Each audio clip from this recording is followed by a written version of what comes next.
There's a moment you don't talk about. A moment that happens quietly, subtly, almost invisibly, right before you pull away from someone. It starts as a flicker, a tightening in the chest, a strange rising sensation that whispers, "This won't last. They'll leave eventually." And before the warmth can hit your skin, before trust has time to bloom, you retreat. You become distant.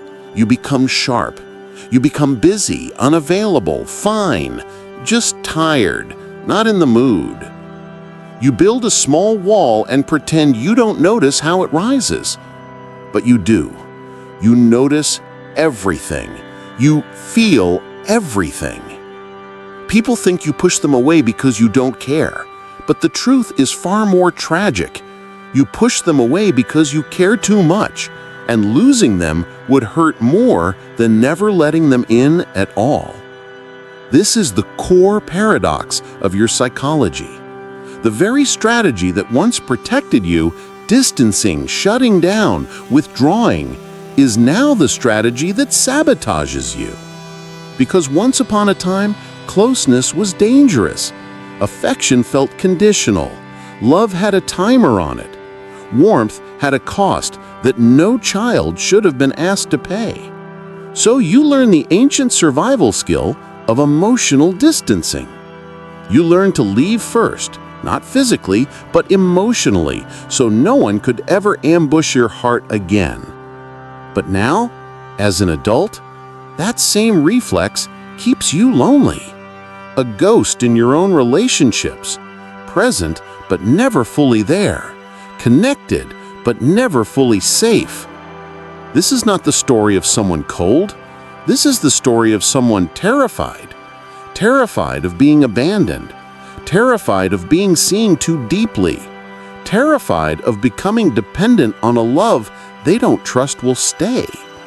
And if that resonates with you, if you've ever felt yourself pulling away right when something begins to feel too real, then this video is for you. Because today, we're going into the deep architecture of this pattern. Not to judge it, not to shame it, but to understand the ancient wound that created it, and the path to healing that can finally release you from its grip. So let's define this archetype with precision. Psychologically, the pattern of pushing people away is rooted in avoidant attachment, but that term alone is too shallow to capture what you carry. What you actually hold is a combination of three deeper mechanisms. 1. Anticipatory abandonment. This is the belief that closeness inevitably leads to loss. It's the nervous system expecting pain the moment something feels good. Your brain plays out the ending before the connection even starts. It pre-grieves relationships to avoid being shocked by their collapse. 2. Protective deactivation. This comes from attachment theory and refers to the way avoidantly oriented individuals turn down their emotional needs. You numb before you feel. You detach before you attach. You reduce the emotional volume so loss won't feel catastrophic. It's not coldness, it's neurological self-preservation. 3. Somatic memory of emotional inconsistency. People who push others away often grew up in unpredictable emotional environments. Love was there, and then suddenly not. Closeness was safe, and then dangerous. Support was offered, and then withdrawn. This creates what psychologists call intermittent reinforcement trauma, a neurological wiring where unpredictability becomes familiar. Your brain learns that closeness is not stable, so it becomes a threat. This is why people misunderstand you. They think withdrawing is a choice, but much of this lives below conscious awareness, in the body, not the mind. Your nervous system has spent decades learning that intimacy equals danger. It's not that you don't want connection, it's that your entire internal system has been trained to anticipate and preempt heartbreak. It's like having a smoke alarm that goes off when someone lights a candle. The response is disproportionate, but the fear behind it is real. Imagine your inner world as a house with a door that locks automatically. Not because you don't want guests, but because the lock was installed during a storm, and now it clicks shut every time there's a breeze. This is why simply trying harder doesn't work. This is why people telling you to just open up feels frustrating. This is why vulnerability feels like peeling off your own armor in the middle of a battlefield. This is not your personality. It is your defense system. Let's talk about the cost, because there is one, and you've been paying it quietly for years. The emotional toll of pushing people away is a kind of invisible grief. You grieve what could have been. You grieve connections you never allowed to blossom. You grieve friendships you slowly drifted from. You grieve lovers you never told the full truth to. You grieve affection you always wanted but couldn't tolerate. And the saddest part? Most of this grief is silent, muted, unspoken. You distance yourself to feel safe, but the loneliness that follows becomes its own kind of wound. The philosopher Carl Jung once wrote, "Loneliness does not come from being alone, but from being unable to communicate what matters." And that is your burden. You carry a heart full of unsaid truths, unexpressed needs, unlived closeness. You want connection, but you fear the vulnerability that connection demands.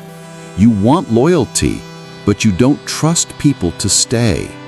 You want to be known, but being known feels like giving someone leverage over your soul. So, you sacrifice authenticity for safety. You sacrifice belonging for emotional control. You sacrifice intimacy for independence. And it works until it doesn't. Because there's a moment, late at night, when all defenses dissolve and you feel the hollowness. Not dramatic, not overwhelming, just a quiet ache. A sense that you're living life behind glass, that you're touching people through a barrier, that you are both the prison and the prisoner. This is the tragedy of anticipatory abandonment. You lose people not because they leave you, but because you never truly let them arrive. Now let's talk about how this shows up in adult life. You might recognize yourself in some of these patterns, not because you're flawed, but because these behaviors are coping mechanisms, not personality traits. 1. In relationships, you pull away when things get too real. When someone gets close, you create distance. You become vague, cold, or overly logical. You stop sharing. You stop initiating. You create space so your heart feels protected. 2. You downplay your own needs. You act like you're fine, like you don't need affection or support. But the truth is, you crave it deeply. You just don't trust the supply. 3. You struggle to express vulnerability. Opening up feels like leaking power, like handing someone the blueprint to hurt you. You speak in hints, metaphors, or silence. 4. You sabotage connections that feel too good. A friend becomes too close, you withdraw. A partner becomes too affectionate, you shut down. You tell yourself it's because something feels off. But often, the only thing that feels off is the unfamiliarity of safety. You choose independence to avoid disappointment. You take pride in being self-sufficient. But sometimes that independence is exile, not empowerment. Your mind defaults to worst-case scenarios. When someone doesn't reply, your brain runs simulations. They're losing interest. They're pulling away. It's happening again. So you preemptively detach to soften the blow. These are not failures. These are survival algorithms written long before you had the language to challenge them. The unlearning process, the real psychological work, begins with witnessing these patterns instead of gaslighting yourself for them. It means noticing when your body tenses as someone gets close, noticing when your instinct is to retreat, noticing when your mind jumps to abandonment stories. This witnessing isn't passive. It is the first step towards rewriting your internal script. So how do you begin to heal this pattern? How do you soften the instinct to push people away? Healing begins with inner child reparenting, not as a trendy concept, but as a real psychological practice. You must become the adult who teaches your younger self, you are allowed to receive. You are allowed to trust. You are allowed to want connection. You are allowed to be held without being abandoned. Another tool is shadow work. Gently exploring the parts of you that equate vulnerability with danger. Not with shame, but with curiosity. And perhaps most importantly, you must practice safe exposure to closeness. This means letting people in, slowly, intentionally, in small doses that your nervous system can tolerate. Let someone do something kind for you. Let yourself share one honest thought. Let yourself stay present when your instinct to withdraw kicks in.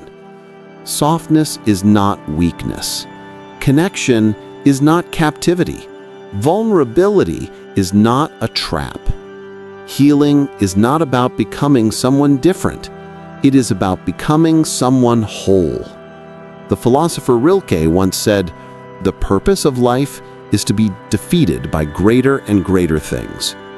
In healing, we learn that being defeated by love, by intimacy, by connection, by trust, is not a loss, but a liberation.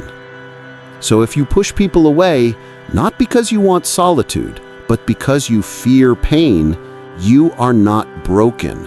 You are protecting a wound no one taught you how to heal. But now you have language. Now you have awareness. Now you have the first map towards something softer, something safer, something more honest. And you deserve that. If this resonated with you, share this video with someone who might need it. Subscribe if you want more deep psychological explorations like this.